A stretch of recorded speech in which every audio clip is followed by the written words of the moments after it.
ঘটা, তোকে একটা কথা ভাবছি জিজ্ঞাসা করব। আমারও তোকে একটা প্রশ্ন করার ছিল। তোর প্রশ্নটা আগে শুনি। দেখ, তুই কিন্তু প্রথমে বলবি বলেছিলি। বল বল, সত্যি কিনা বল। এই রে, সত্যি কথা বলতে হবে? খুব মুশকিলে ফেললি রে ঘটা। জীবনে আজ পর্যন্ত একটা সত্যি কথা বলেছিস তুই?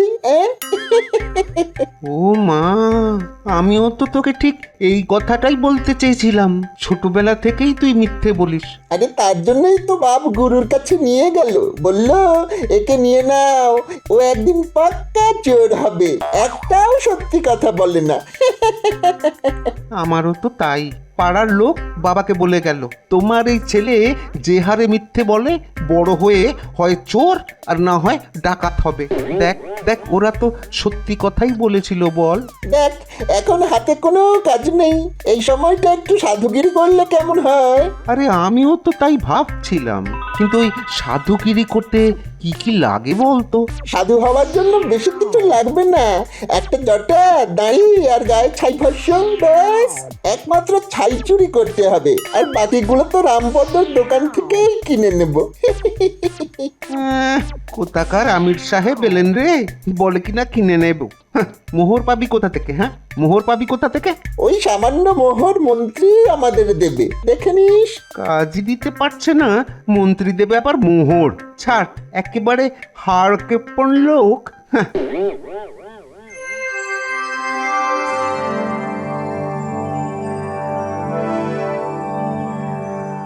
মহারাজ, আজ আপনাকে কেমন যেন মনমরা লাগছে। কিছু কি ঘটেছে?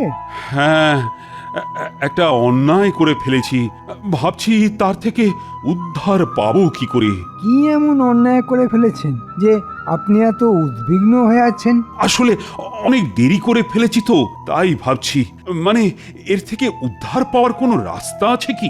আগে শুনি, অবশ্য যদি আপনি বলতে চান তবেই বলবেন। আরে, তোমাদের বলবো না তো কাকে বলবো? আসলে কাল রাত্রে আমার স্বর্গত মাতৃদেবী আমার স্বপ্নে দেখা দিয়েছেন। আমায় খুব বকাবকি করলেন। কেন কেন বকাবকি করলেন কেন? মহারাজ, মায়ের বকা তো সারা জীবনই খেতে হয়। আহ গোপাল, মহারাজের সঙ্গে তার মন্ত্রীর কথা হচ্ছে, তার মধ্যে তুমি কেন কথা বলছো? না না মন্ত্রী, বিষয়টা তেমন কিছুই নয়। আসলে আমার মা তাঁর শেষ ইচ্ছা প্রকাশ করেছিলেন যে তার মৃত্যুর পর যেন 10 জন সাধু সজ্জনকে পেট পুড়ে খাওয়ানো হয়, আর আমিও সেটা হাজার কাজের মধ্যে না ভুলে গেছিলাম। মহারাজ, আমিও পাঁজিতে দেখেছি রাজ্যে ভয়ঙ্কর সময় আসছে। এবছর ফসলও ভালো হবে না, লোকে না খেতে পেয়ে মরবে, মহামারী আসবে, খুব দুর্দিন আসার সম্ভাবনা আছে মহারাজ। তো সেটা কি মায়ের শেষ ইচ্ছে পূর্ণ না করার কারণে হতে পারে? আগে যদি আমার কথায় কিছু মনে না করেন তবে বলি, মায়ের শেষ ইচ্ছে পূরণ না করার কারণে হতেই পারে, কিন্তু চিন্তা করবেন না, আমাদের শাস্ত্রে এর থেকে রেহাই পাওয়ার বিধান আছে। যদি আপনি মাতৃবিয়োগ যোগ্য করেন তবে খরচা আছে। 7 মণ ঘি, 7 মণ ফল, 7 মণ চাল, 7 মণ ডাল, সঙ্গে রান্নার মশলাপাতি। এত কিছু দিয়ে কি হবে? একটা যজ্ঞ করতে এত খরচ আগে কখনো শুনিনি বাবা। বাবা বাবা, একটা রোজগারের সুযোগ এসে গেল মনে হচ্ছে। একা পণ্ডিত এত কিছু নিয়ে যাবে তা তো হতে পারে না। মহারাজ, আপনি আসল কথাটাই ভুলে গেলেন। হ্যাঁ, মানে সবকিছু না কেমন যেন তালগোল পাকিয়ে গেল। আপনি মায়ের শেষ ইচ্ছে রাখবেন না? 10 জন সাধু ভোজনের কথাটা ভুলে গেলেন? তাই তো, 10 জন সাধুকে তো ভোজন করাতে হবে, তো তার দায়িত্ব কে নেবে? তুমি? আমি ছাড়া আর কে নেবে? আমার হাতেই 10 কেন, 20 জন সাধু আমি এক্ষুনি জোগাড় করে দিতে পারি। শুধু জোগাড় করলেই তো হবে না মহারাজ, তাদের উপযুক্ত উপহার দিতে হবে। যেমন প্রত্যেকের জন্য সোনার থালা, সোনার ঘটি, সোনার বাটি, এসব না দিলে তো যজ্ঞের কোনো মানেই দাঁড়াবে না। সাধুরাই তো এই বিপদ থেকে উদ্ধার করতে পারে। আচ্ছা, বেশ ভালো বুদ্ধি বার করেছে তো মন্ত্রী। একজনের 7 মণ, আরেকজনের সোনার থালাবাটি। দেখি কি করা যায়। খরচের কথা ভেবে আর লাভ নেই, প্রায়শ্চিত্ত তো করতেই হবে। মায়ের শেষ ইচ্ছে না রেখে যে অন্যায় আমি করেছি তাতে তো খরচাপাতি করতেই হবে। মন্ত্রী, তুমি ব্যবস্থাপত্র যা করার করো, আর খুব তাড়াতাড়ি যেন এই মাতৃবিয়োগ যোগ্য হয় সেদিকে খেয়াল রেখো। নমস্কার মন্ত্রী মশাই, অনেকদিন পর আমাদের ডাক পড়লো, নিশ্চয়ই কোনো কাজ আছে। ভালোই করেছেন, আপনি আমাদের দিয়ে শেষ কাজটা করিয়ে নিন। আমরা আর চুরিচামারি করবো না বলে ঠিক করেছি। কিরে ঘটা, সত্যি কথাটা বলেই দিলাম, কি বলিস? হ্যাঁ, আরে মন্ত্রী মশাই আমাদের কি কাজ করতে দেন সেটা তো আগে দেখবি, তারপর তো ওই সত্যি কথাটা বলবি। আশ্চর্য! চুরি চামারির কাজ তোরা ছেড়ে দিবি তো খাবি কি? আমরা ঠিক করেছি এখন থেকে সাধুগিরি করে খাবো। হ্যাঁ, আরে আমি তো ঠিক সেই কাজটাই তোদের দেব বলে রেখেছি। অদ্ভুত ব্যাপার, আপনি আমাদের সাধু বানিয়ে দেবেন? মানে আমরা সাধু সেজে ঘুরে বেড়াবো, ভিক্ষে করব? আচ্ছা আচ্ছা, লোকে ভিক্ষে দেবে? এবার এমন ব্যবস্থা করেছি না, তোরা ভাবতেই পারবি না। ভিক্ষে করতে হবে না, যেখানে তোদের পাঠাচ্ছি সেখানে তোদের আদর করে ডেকে বসাবে, সোনার থালায় খেতে দেবে, সোনার ঘটিতে জল খাবি, সোনার বাটিতে নানা ধরনের পদ বেড়ে দেবে, তোরা খাবি। শুধু খাবোই, কামাই কিছু হবে না? সোনার থালাবাটি কি খেয়েই আবার ফেরত দিয়ে দিতে হবে? আমি কি বোকা নাকি যে শুধু খাবার জন্যে তোদের পাঠাবো? তোরা ওই থালা বাটি বগলে করে নিয়ে আসবি, সঙ্গে আরো অনেক কিছু। তোদের শুধু সাধু সেজে যেতে হবে। তোদের আরো একটা কাজ করতে হবে, তোদের দলের 10 জনকে জোগাড় করতে হবে। পারবি না? হ্যাঁ, সাধু সেজে এত রোজগার? তো এতদিন চুরি চামারি করলাম কেন? এটা পরে ভেবে দেখা যাবে। এখন 10 জন চোর জোগাড় কর, তাদের সাধু সাজিয়ে রাখবি। আমি বললেই তাদের নিয়ে রাজবাড়ি চলে যাবে, ওখানে একটা যজ্ঞ হবে। তোরা শুধু সাধু সাধু করে যাবে, এছাড়া আর কোনো কথা বলবি না, মনে থাকবে? আচ্ছা, সোনার থালা বাসনগুলো কি জঞ্জালে রেখে আসবো? পাগল হয়েছি? আমার বাড়িতে আগে জমা করবি, তারপর সেগুলি বেচে তোদের তার ভাগ দেব। সবাইকে সে কথাটা বলে দিবি, বুঝলি? হ্যাঁ, সেটা তো করতেই পারি, তবে আপনি যা সাধু পুরুষ, তাতে সোনা গলিয়ে পাথরও করে দিতে পারেন। এবার কিছু মোহর ছাড়ুন তো, নইলে নইলে ওই সাধুর জটা, কৌপিন, দাড়ি এসব কিনবো কোথা থেকে? হ্যাঁ, মোহর কি গাছ থেকে পড়ে রে? রামপদর দোকান থেকে ঝেড়ে দে, রাতে দোকানে কোনো লোক থাকে না। যা বাবা, সাধু হয়ে সাধুর পোশাক ঝেড়ে দেবো? কি আশ্চর্যের কথা! জামাই, আবার আমাদের বাহিনী তৈরি করতে হবে। সব কথা পরে খুলে বলবো, আগে তোমরা লক্ষ্য রাখবে এখানে সাধুদের আনাগোনা বেড়ে গেছে কিনা। মন্ত্রী নাকি একদিনেই 10 জন সাধু জোগাড় করে দিতে পারে। ওই, আমি তো এই নগরে কোনো সাধু দেখছি না। তার মানে সব কটা চোরকে মন্ত্রী সাধু সাজিয়ে নিয়ে আসবে। মহারাজের কাছ থেকে সোনার থালাবাটি হাতে নেওয়ার জন্যই এত সাধু জোগাড় করার দায়িত্ব মন্ত্রী নিজের হাতে নিয়েছে। কেন হঠাৎ সাধুরাতে দরকার পড়লো কেন শ্বশুরমশাই? মহারাজ তার মায়ের শেষ ইচ্ছে পূরণ করার জন্য সাধু সজ্জনদের ভোজন করিয়ে সোনার থালাবাটি উপহার দেবেন। ব্যাস, সেই সুযোগটাই নিল আমাদের মন্ত্রী। তাই তোমাদের উপর দায়িত্ব দিলাম সাধুদের উপর নজর রাখা। আর একটা কথা, গুলটে শোন, তোদের বেশ কয়েকটা গুলতি বানিয়ে রাখতে হবে, ঠিক সময়ে কাজে লাগবে। আর দিদাকে বলে শুকনো লঙ্কা গুঁড়ো করে রাখবি। যা, কাল সকাল থেকেই কাজে লেগে যা। কি আমার জটা, দাড়ি, কৌপিন, কোমণ্ডুলগুলো সব গেল কোথায়? হ্যাঁ, এই তো এই বস্তায় রেখেছিলাম। না না না না, কোথাও তো নেই। চোর এসেছিল নাকি? কিন্তু সাধুদের পোশাক কেন চোর নিয়ে যাবে? আর কেনই বা নেবে? আগে এখন বলি। আরে আরে, ওই তো গোপাল যাচ্ছে, ওকেই একবার জিজ্ঞেস করে দেখি। গোপাল, ও গোপাল, গোপাল! হ্যাঁ, এসো তো ভাই, একবার এদিকে এসো তো। আমি তো তোমার দোকানে আসছিলাম, একটা জটা আর সাধুদের দাড়ি পাওয়া যাবে? সাধুদের পোশাক?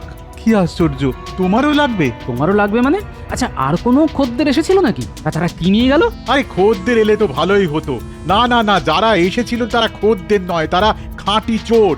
1 বস্তা পোশাক নিয়ে গেছে। আচ্ছা আচ্ছা গোপাল, সাধুর পোশাক কে নেবে বলো তো? নিশ্চয়ই সাধু নয়। সাধুর পোশাক সাধু নেবে কেন? আরে আমিও তো তাই বলছি, কিন্তু চোর 1 বস্তা সাধুর পোশাক নিয়ে কি করবে বলো দেখি? একটা কথা বলি, তুমি কিন্তু কাউকে এই কথাটা বলতে যেও না। তোমার লোকসান আমি মহারাজকে বলে পুষিয়ে দেব। আমি একটা চক্রান্তের গন্ধ পাচ্ছি, বুঝলে? একদম চুপ করে থাকো, কেমন?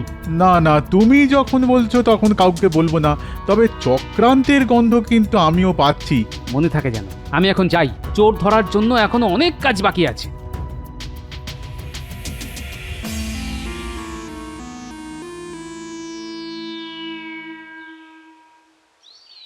আরে গোপালজি, তা এত সকালে আমার বাড়ি?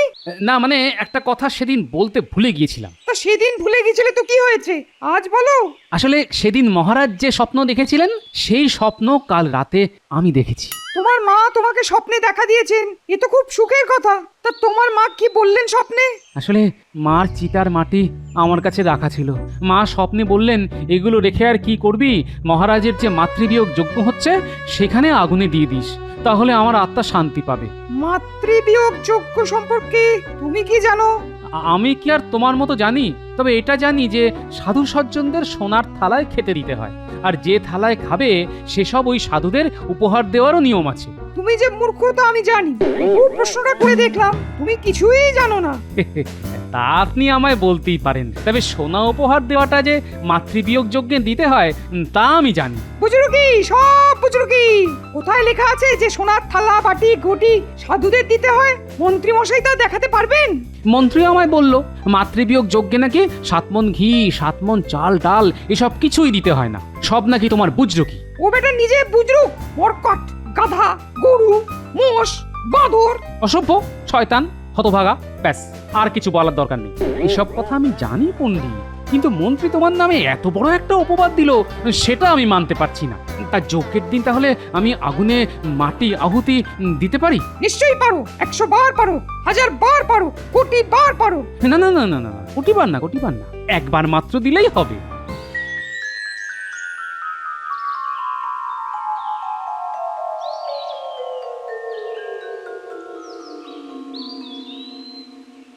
এই গুলটি, ওই দেখ দুটো সাধু এদিকেই আসছে রে, দেখেই মনে হচ্ছে চোর। সাধু সেজে আছে। এই একটু পেছনে লাগিয়ে আয়, আয় আয়। বেটার দাড়ি খুলে দি। না, তাহলে না ওরা সতর্ক হয়ে যাবে রে। প্রণাম সাধু বাবা, এবার টোল থেকে আমায় তাড়িয়ে দেবে বলেছে, সংস্কৃতে শূন্য পেয়েছিলাম বলে। এখন কি করি সাধু বাবা? সাধু সাধু, আমার না কানে পোকা ঢুকেছে, মাথার মধ্যে কামড়াচ্ছে, মাথাটা কেটে বাদ দিয়ে দিই। সাধু সাধু। এই আমার মুন্ডি চলে যাবে আর তুমি বলছো সাধু সাধু? দুষ্টু, এটা কি সাধুর মতো কথা হলো? হ্যাঁ কিরে ঘটা, আর কিছু বলতে বলেছিল? না না না, আর কিচ্ছু বলতে বলেনি। খবরদার অন্য কিচ্ছু বলবি না। শোনো ছেলেরা, আমরা কিন্তু ওই তোমাদের সাধু সাধু ছাড়া আর কিচ্ছু বলতে পারবো না। মানা আছে কথা বলার। কার মানা গো? মন্ত্রীর? তোমরা কিভাবে জানলে? তার মানে তোমরা চোর? ছিলাম, এখন আর নেই, সাধু হয়ে গেছি। হ্যাঁ আমায় যে টোল থেকে বার করে দেবে তার একটা বিহিত করো। ঘটা, কিরে আমি তো কথা বলে যাচ্ছি, তুই কিছু বল। সাধু সাধু। ও হ্যাঁ, সাধু সাধু সাধু।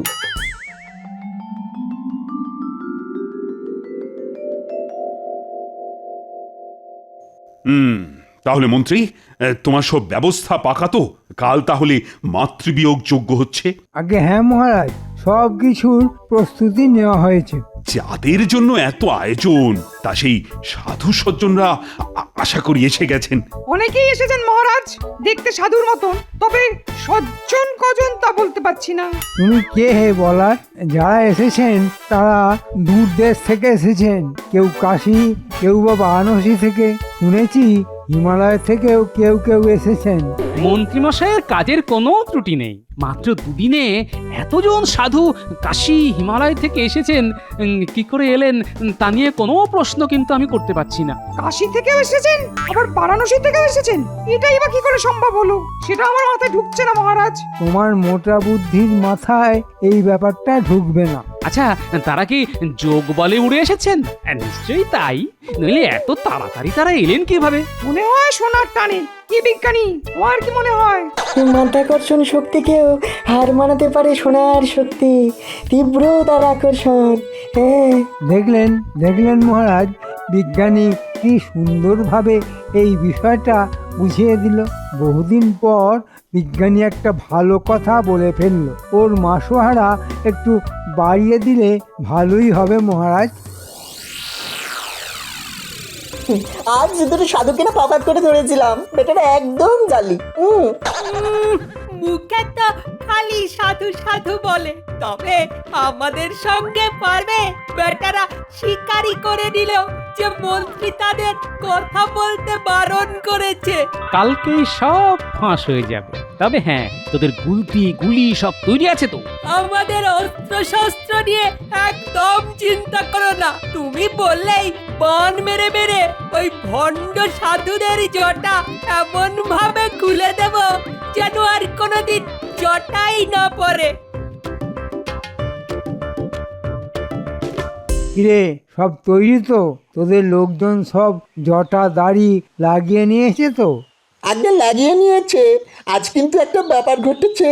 কি আবার ঘটালি? তোদের কথাবার্তা শুনলেই না আমার বুক ধড়ফড় করে। না না না না না, তেমন কিছু নয়। আসলে ওই আজকে একটু কথা বলে ফেলেছিলাম কি না, এই আর কি। সর্বনাশ! কি কথা? ভিতরের কথা কাউকে বলিসনি তো? মাথা খারাপ, শুধু বলেছি আমরা চোর ছিলাম, এখন সাধু হয়ে গেছি। হ্যাঁ, তা এটা খারাপ কথা হবে কেন? চোর তোরা তো বটেই, আজ সাধু হয়েছিস, হতেই পারে। আর কিছু বলিসনি তো? না না, তেমন কিছু বলিনি। শুধু মুখ ফসকে বলে দিয়েছিলাম যে আপনি আমাদের পাঠিয়েছেন। তোরা আমার নাম বলে দিয়েছিস? ও, সর্বনাশ করে দিয়েছিস। আপনি এই ব্যাপারটা নিয়ে একদম ভাববেন না মন্ত্রী মশাই। আমরা গিয়ে বলে দেব যে আপনি আমাদের পাঠাননি, আমরা এমনি এমনি এসেছি, ব্যাস মিটে গেল। তোদের কে এত কথা কে বলতে বলেছিল বলতো?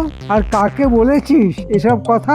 ওই একটা ডেপো মতো বাচ্চা ছেলে, বেটাকে এমন সব উত্তর দিয়েছি না, আর কখনো আমাদের প্রশ্ন করতেই সাহস পাবে না। হ্যাঁ, তোরা আমার সর্বনাশ করে দিলি রে।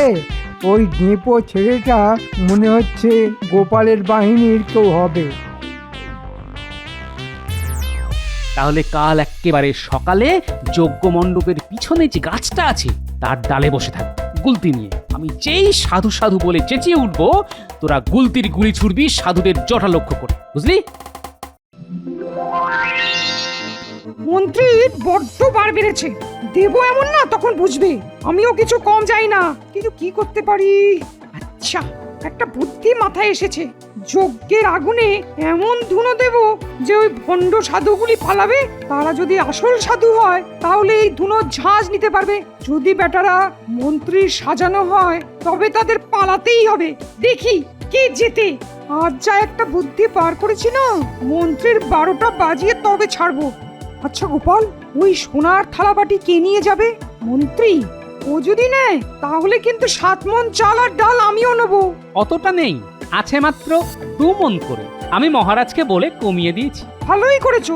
অন্য নিয়ে অন্যায় করা ঠিক নয়। খেয়ে পড়ে আছি, চালাকি করতে গেলে হয়তো না খেতে পেয়ে মরবো।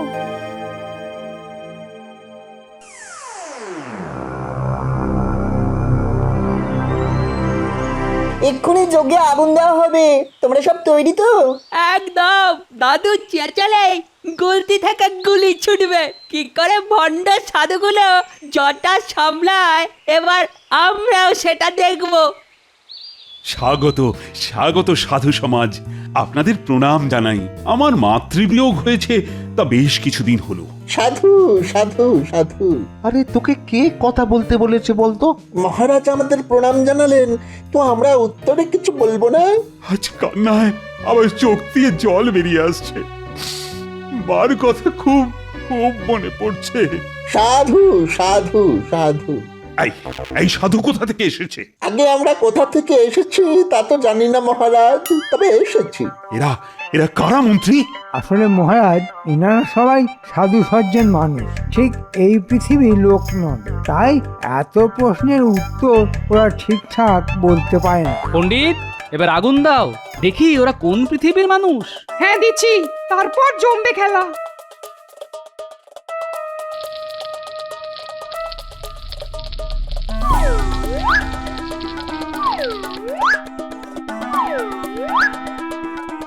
বাপরে বাপরে বাপ, এই গোপালকে ছিটিয়েছে বলতো। ওরে বাবারে বাবারে বাবা, ওরে বাবারে। লঙ্কা ছাড়া আর কি হতে পারে? হ্যাঁ, চাও। এই রে এই হাঁচি মারতে গিয়েছে আমার দাড়ি খুলে গেল। চল চল পালাই, চল চল এক্ষুনি পালাই পালাই। সাধু সাধু, গুলটে টিপ করে জটায় মার, যাতে চুল বেরিয়ে পড়ে। হ্যাঁ, তুমি চিন্তা করো না, এমন টিপ করে মারবো যে চুল কেন, সঙ্গে ঠ্যাংটাও খুলে নেব।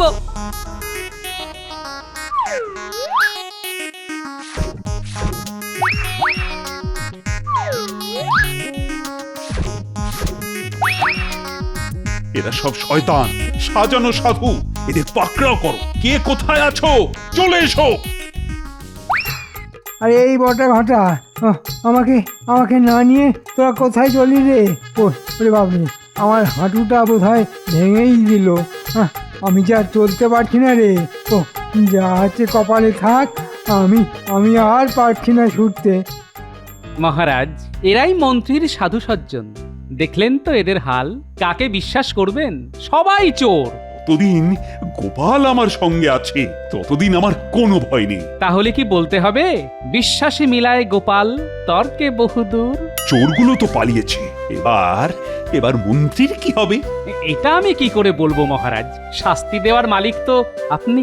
ওর একটাই শাস্তি হতে পারে, উকুন ভর্তি দাড়ি আর জটা পুড়িয়ে ওকে রাজবাড়ির সামনে বেঁধে রাখা হোক।